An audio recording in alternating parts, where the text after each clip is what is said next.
All right, this question is a little bit different. Thinking about, this is going to tie back some of our concentration units here. We want to know what volume of our concentrated HCl, given a weight percent, a mass percent, and a density, and we want to make 5 liters of HCl that has a pH of 1.8. And if you're looking at this, you go, I have absolutely no idea how to get started. That is understandable. Well, what we need to do is we need to figure out how much hydrogen do we need.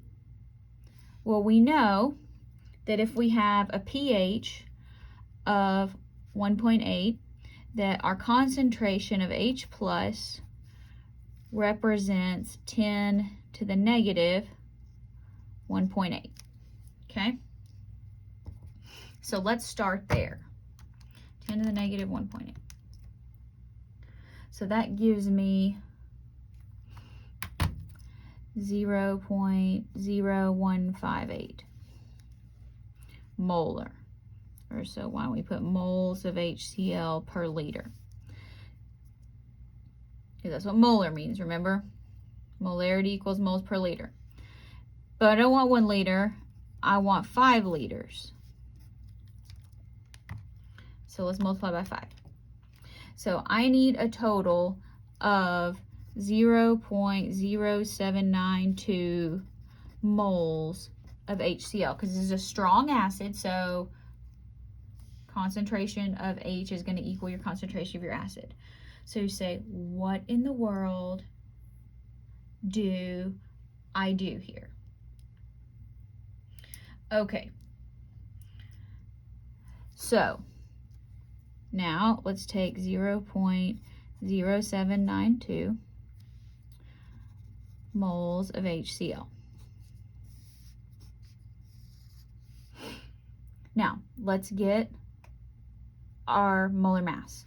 We know that 1 mole of HCl is, let's round to 36.45 grams of HCl. All right, we can do something with that. Now, let's use this here.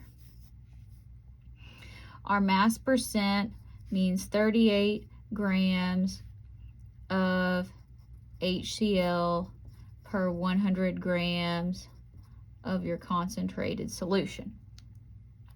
Or we can call it concentrated acid if you want to say that. And same thing for the density. Grams of HCl per milliliter of concentrated acid. Okay, so you kind of have to put the concentrated part, the solution part, over the actual acid part. That's what can get kind of tricky here. Okay, so now, because we want to know what volume. So let's get rid of grams, let's use the density. We know that 1.79 grams of concentrated acid represents 1 milliliter concentrated acid. We haven't canceled anything out yet, because notice grams of HCl does not cancel out grams of concentrated acid. So maybe you're like, I don't want to do that. If you don't want to do that yet, that's fine. We need to deal with our mass percent. So we know that 36.0 grams of HCl are in 100 grams of concentrated acid. Grams of concentrated acid, grams of HCl. If it makes more sense for you to flip those two, that's fine.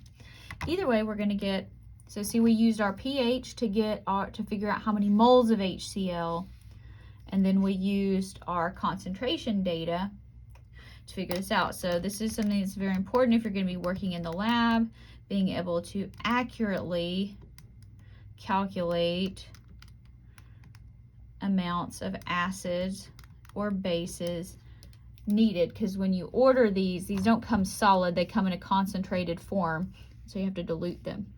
So we need a total of 6.8 milliliters.